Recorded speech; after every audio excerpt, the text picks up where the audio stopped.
Coming up in today's newscast, President Trump's Mideast envoy spends the weekend in Israel ahead of its peace plan reveal. The Knesset eyes new legislation for LGBTQ plus equality, and Israeli surfers may have just shattered one crazy Guinness World Record.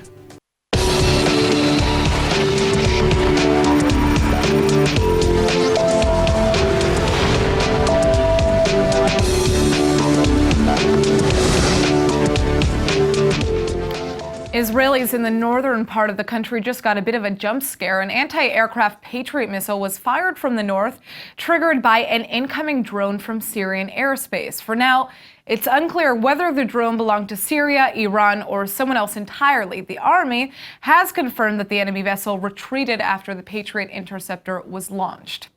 It wasn't immediately clear what prompted the firing of the anti-aircraft missile, but Israelis quickly posted photos and videos, evidence all over the web, igniting anxiety that an enemy attack was underway.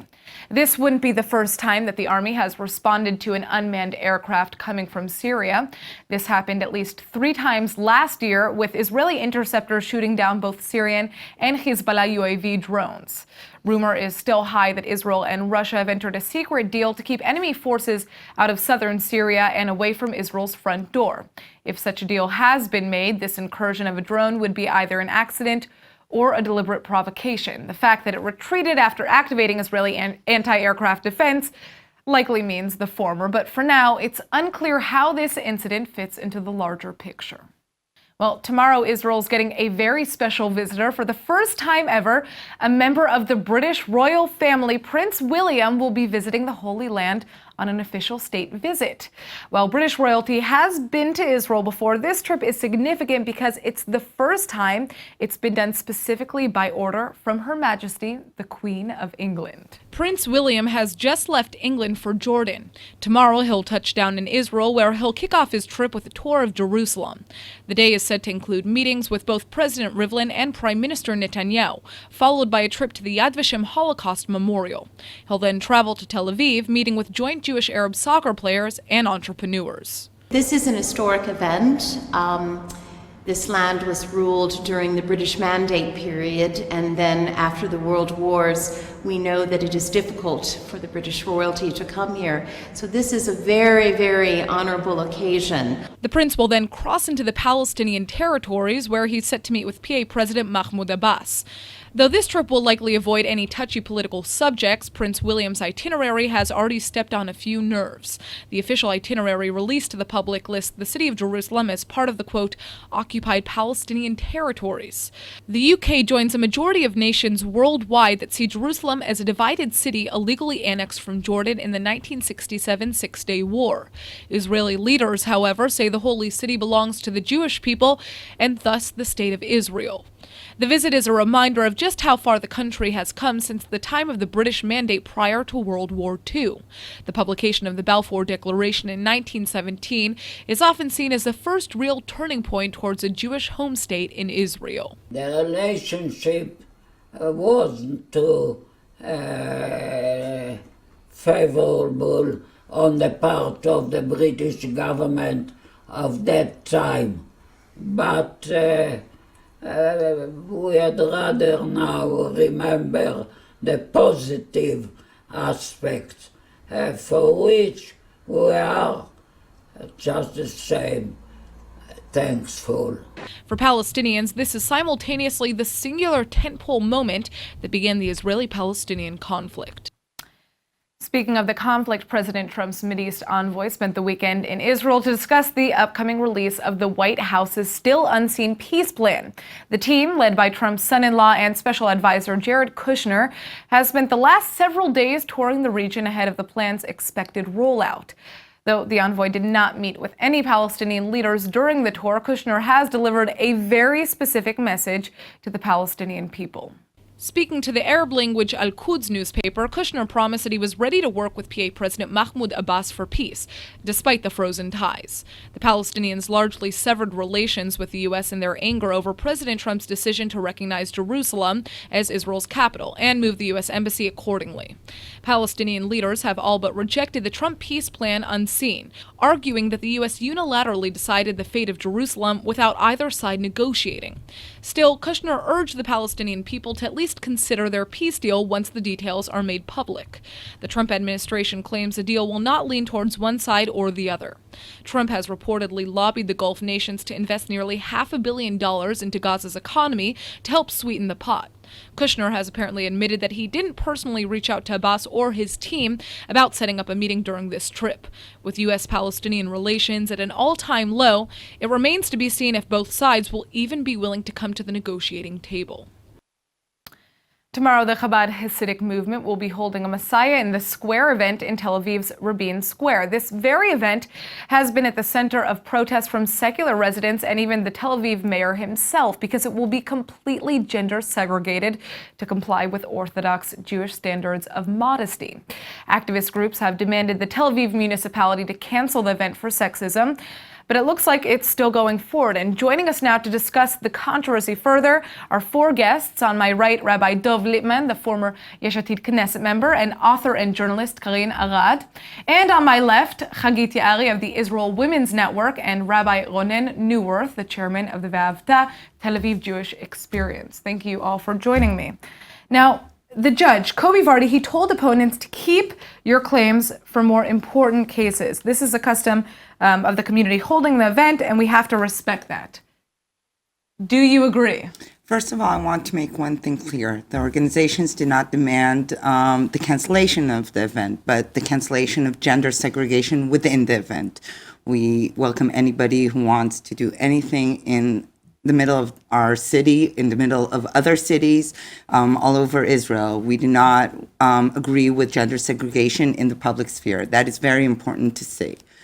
The judge pretty much told the organizers, yes, you can have a barrier between men and women, but there is a space where women and men can sit together and they can choose how to sit within the event. And that's a very important thing to say. There are different ways to be part of this event. The important thing that happened after this whole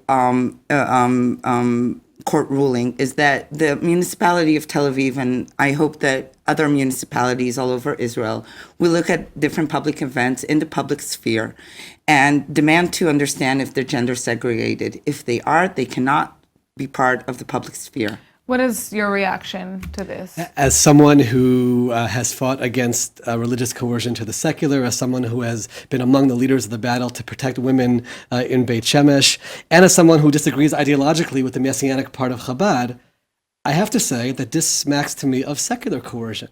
Here's a group, they want to have an event in a certain place. This is the way they want to hold the event. They said they're not going to have signs separating men and women. They're not going to have policemen separating men and women. They're even going to give space for men and women who want to be together.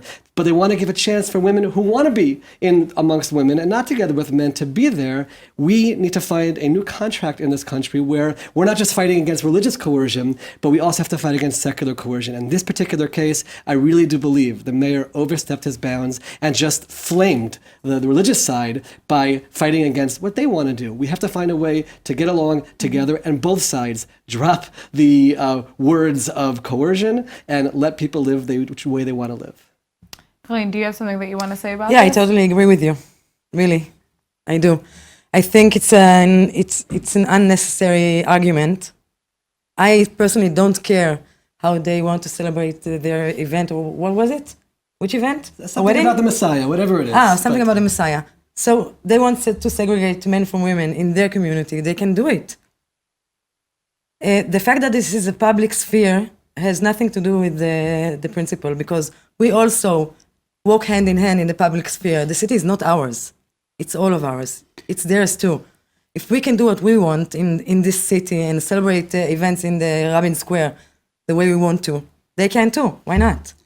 We cannot look this at this as a separate event. We need to understand what is happening to the Israeli population today. What is happening is that gender segregation and exclusion of women is becoming the norm. This is not a separate event. This is part of the norm. The civil service is becoming segregated.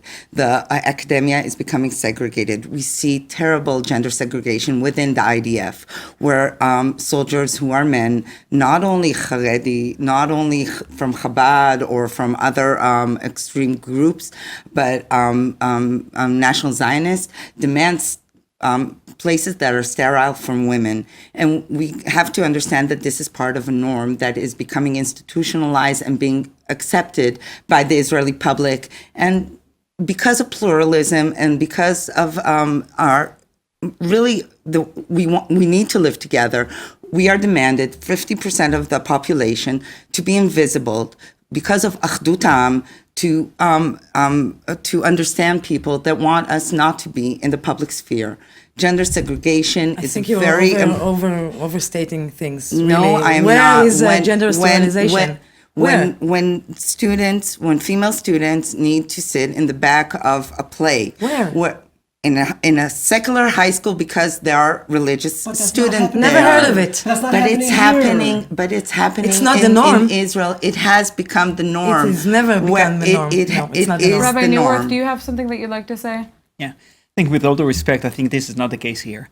Again, I'm an Orthodox rabbi. Halakhically, I don't think there's a need in a separation, which, by the way, I think is a better word to describe not segregation, rather separation, except for tefillah events, and this is not a prayer event. However, I'm in favor of pluralism, and pluralism is all about respecting different opinions.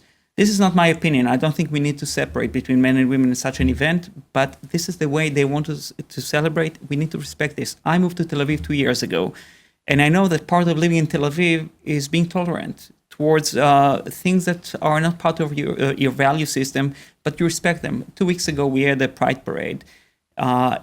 People walking half naked in the streets of Tel Aviv. This is something which I felt very uncomfortable. However, I said nothing because I realized I'm living here in Tel Aviv. I need to respect different opinions. And that's part of the deal. And I'm happy to live in that city, which is non-judgmental, which enables so many people, such a broad spectrum of people to live together respectfully. This is the case here. There are people, that's the way they want to practice. We cannot force them to practice differently. Well, Hagit, I think that, something that you're talking about here is a much bigger issue, which is kind of the issue of gender discrimination and how that plays out in different, I guess, sects of Israeli culture. Now, you are saying that you believe having gender segregated events like this is a way of promoting gender discrimination ultimately, and that is what your organization is fighting. It is not held in a private auditorium. It's not held somewhere that I do not pass through. It is held in a public square. It has nothing to do with Tel Aviv. It happens in Kfar Saba. It happens in different municipalities where we see gender segregated public events that are financed by the public's money. We live in a democratic state where the equality Go ahead. rules. You guys can get your last comment in here because we're about to We live in a end. Jewish and democratic state, and to allow all Jews to feel comfortable. And this, I want to make one point, Natasha. We're talking about women and protecting women. What about the women who wouldn't come to this event that they want to come to if there wasn't a place which was designated for women? There are women who spoke out and said, we'll only come to a public square if it's not mixed together. So here they came up with this beautiful formula where one little part of the square was going to have a mechitza, a barrier, side by side, men and women, not one behind the other. The rest, everyone can mix together. It seems to be the greatest example of how we can come together and find a way to make this work. And that's why it smacks of secular coercion, and we have to fight against that. Progressive, liberal, open-minded minds have to fight against that. I think we're going to need more time to be able to kind of make a final point here. Unfortunately, we have run out of time, Rabbi. Thank you all so much for joining us to discuss this issue. All right, Israel has often touted itself as one of the only places in the Middle East where people who identify as LGBTQ+ can freely live their lives. Legislation backing these freedoms, however, has sometimes been an uphill battle for this community. Well, now the Knesset is eyeing 2 new bills that would greatly protect same-sex couples and grant them the equality they've been fighting for so long. In an incredibly narrow vote, the Knesset passed the first draft of a bill that officially bans discrimination based on sexual orientation or gender identity. 37 voted for the bill, just barely beating the 36 who voted against it. Legislation protecting the LGBTQ+ community has often been a difficult process under the current coalition, whose Orthodox religious faction leaders generally shoot down the entire idea of non-heterosexual equality. But this vote is a clear indicator that a change may be finally in the air, and that Knesset members are willing to break party lines. But another new bill on the horizon would potentially be an even bigger win for same-sex couples. The coalition is said to be drafting a new bill that would finally allow same-sex couples to adopt children, exactly the same as heterosexual couples can. The new bill will supposedly be introduced to the floor next month, but supporters are already bracing for a political battle over this, because the issue of raising children is an especially personal subject for right-wing religious leaders. Word is that the bill will be a more or less total equalizer, requiring adopting parents to be between 25 and 56 years of age, and have no history of drug addiction or criminal activity. Needless to say, this would be a massive win for the country's LGBTQ+ community, one that would be decades in the making. The Israeli government is saying full steam ahead to an incredible new trade plan. The proposal would extend the current railways in Haifa to the east and connect them with train lines in Jordan. But most amazing of all, this means that Israeli rails would then be connected with grids as far as Europe, Saudi Arabia, and the rest of the Persian Gulf. ILTV's Brett Allen Smith is here with more on this. Brett? Thank you, Natasha. So this idea actually comes from the office of Prime Minister Netanyahu and Transportation Minister Israel Katz, and it's been in the works for at least a year as far as we know, if not, much longer. But word is that the government is finally ready to put its full energy into actually making this happen, and obviously the whole thing would not just be a win-win for everyone in terms of, regional trade, but it would be just hugely symbolic. A train line that runs literally all the way from Israel to the Gulf with stops everywhere in between. That's just amazing. Well, absolutely. Well, I understand that the extensions from Haifa linking to Jordan would even have a stopover station in the Palestinian Authority, right? Yeah, correct. That would be the station in Jenin, which is located in the northern West Bank. That's less than, an hour north of the major Palestinian city of Nablus. And, I feel like we're always talking and studying the region and the various conflicts and trying to, dissect those holes of where there's going to be hope for peace. Personally, I've always felt that as soon as politicians found an economic incentive for it, then boom, that's how peace is really going to happen. Money talks. Obviously it takes a degree of trust beneath it all to make it happen, but look at this plan. We're talking about a literal one-way stop connecting Israel to the Palestinian territories and a direct link between Israel and almost the rest of the entire Sunni Arab world. Well, that's incredible. It's totally incredible. But you got to ask yourself, how did this happen? How can we keep stuff like this happening? My guess is that everyone involved saw the numbers, saw how much this would boost trade, boost regional economies. So I think this is a pretty good example of how governments can find, a common ground that isn't political and come together for mutual interests and hopefully kind of grow that into something bigger, like a true regional peace, like a lasting peace. Well, it's interesting because obviously certain things had to happen between these nations, like Saudi Arabia, for example, for this to all come together. Today Saudi women are literally jumping for joy. The government's just lifted the decades-long ban on female drivers, and I'm sure you've seen all the pictures as well, right? Yeah, I think something like 3 million Saudi women are finally going to get their driver's licenses over the next 2 years, and all those photos of these women driving for the first time is just so amazing. To take their mothers to get ice cream. I saw a lot of cute stories. It feels like a real physical change that you can see. Well, hopefully this new rail line will be another physical reminder that change is possible between nations as well. So we'll be crossing our fingers here. Thanks for the details, Brett. Of course. Israeli environmentalists have just found a very clever and perhaps even record-setting way to protest the construction of new natural gas rigs less than 10 kilometers off of Israel's coast. Donning the mantra, "Don't poison us," nearly 1,000 Israelis grabbed their surfboards and paddled out into the Mediterranean this weekend to make a massive human circle at sea. Check this out. Clocking in at 992 surfers, this would shatter the current Guinness World Record of 511 people, which was set last year in California. But this surfing paddle out is about way more than Guinness Book glory. Well, actually we came to break a world record, a circle of surfers, and the main idea is to prevent the gas rig from being here 9 kilometers from the beach. Environmentalists have long been protesting Israel's expansion of its natural gas refinery. But this new plan to construct a series of offshore rigs just a few miles off of Israeli shorelines has quickly become a top concern. Authorities say the rigs pose no environmental threat, But protesters cite the countless leaks, spills, and contaminations from such refineries all over the world that have caused irreparable damage to international waters. Beyond the destruction of both marine plant and wildlife, past spills have even been known to permanently trash beaches past the point of return. The fact that these rigs would be just a few miles offshore means they not only be a visible eyesore, but also a potential threat to Israeli beaches if an accident were to occur. That's why protesters don shirts bearing skulls and crossbones, chanting, "The sea is not for sale." The Guinness Committee will review the numbers to confirm whether or not history has just been made. But regardless, this is a demonstration even the gas companies probably can't ignore. In spite of Prime Minister Netanyahu's hopes, opposition party Knesset member Isaac Herzog has today officially been voted in as the new head of the Jewish Agency. Herzog will take up the new position later this summer, and here with more is ILTV's Aaron Porras. Aaron. Thank you very much, Natasha. So Isaac Herzog will be taking over the position as chairman of the Jewish Agency soon. As part of that deal, he will then also be giving up his Knesset seat. Who will take over for him as leader of the opposition is still a little unknown. But what we do know is, he was voted in with 9 out of 10 votes from the committee, so overwhelming support for this guy.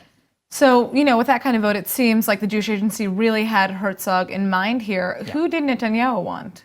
So Netanyahu wanted his Likud fellow and confidant and current energy minister Yuval Steinitz. But the thing was that, the Jewish Agency was eyeing Herzog for this position for over a year. And Steinitz actually, funny story, he didn't even really address the nominating committee until after Netanyahu got involved. Now, so Herzog is taking over. What is he going to be responsible for as the new chairman here? So in general, the Jewish Agency looks over a lot of different affairs, but typically Jewish diaspora affairs and how they connect to Judaism in general, to Israel, to Jewish heritage, things like that. And they also help facilitate a lot of successful immigrations to Israel and support people who are once they are here. But if we're looking at Herzog's acceptance speech as any indication of how he will do in the position, I think the outlook is really, really good. He started in his speech, he mentioned, a Jew is a Jew is a Jew. It doesn't matter what he wears on his head or how he practices, etc. And what stream he belongs to, and we're all the same. We're all one people, and we need to preserve and foster that ideology. Well, it's certainly going to be interesting to see how he performs in this position. This is a very, very big position, especially for the Jewish diaspora. So he has big shoes to fill with Natan Sharansky leaving. All right, thanks for joining us. Thank you. Israeli startups hoping to expand to the United States are about to get a major break. The United States will soon fast-track a new visa program granting Israelis the ability to apply for the E-2 visa. The E-2 is specifically designed for foreign companies and investors who intend to create a business in America and generate new American jobs. And obviously, this could be a big win-win for both the American market and the startup nation. This program is a long time coming. America and Israel actually inked a deal to make this happen some years ago. But the proposition required Israel to extend the same visa exemptions for American businesses trying to expand to the Israeli market. The Israeli government has finally fulfilled that requirement with the creation of the B-5 visa. The B-5 pretty much does in Israel what the E-2 does in the United States. Applicants hoping to get the E-2 will need to prove how their business will generate money to sustain itself in the United States. And they need to demonstrate an intent to return to Israel and require an active American business registration. But once approved, the E-2 is good for 2 years and can be renewed indefinitely as long as the requirements are met. While Israelis are regularly approved for tourist visas to the United States with no problem, getting a work visa or a green card has become more complicated in the last year. Hundreds of Israelis fly to the United States every year and work illegally. While the E-2 would certainly help business leaders and entrepreneurs come to America, it remains to be seen if this will eventually filter down to those merely seeking work in the United States. The Hebrew word of the day is brought to you by IDC Summer Ulpan, open to everyone. And now for our Hebrew word of the day. The summer has finally arrived, and here in Israel, that means it's time to go to the beach. There's nothing like going out into the Mediterranean Sea to just relax, and that's why today's word is galim, which means waves in Hebrew. When I was a kid, I loved playing in the Galim. Today, I prefer here in Galim as I sunbath on the beach. But here's an exciting fact of the day for all of you viewers. Guess who's named after Galim? None other than Gal Gadot herself. Yes, Gal means wave, and the Israeli celebrity has certainly been making Galim across Hollywood. And on that note, let's go ahead and take a look at the weather forecast. Tonight should be clear to partly cloudy with a low of 73 or 23 degrees Celsius. And then tomorrow the sky should be sunny and clear with little change in temperatures. You can expect the high to be around 86 or 30 degrees Celsius. All right, that's it for today's news. Today's exchange rate is 3.61 shekels to the American dollar. Remember to sign up for our daily newsletter at iltv.tv. And don't forget to follow us on Facebook at Israel English News and on Twitter at ILTV News. I'm Natasha Kirchuk, and thanks for watching.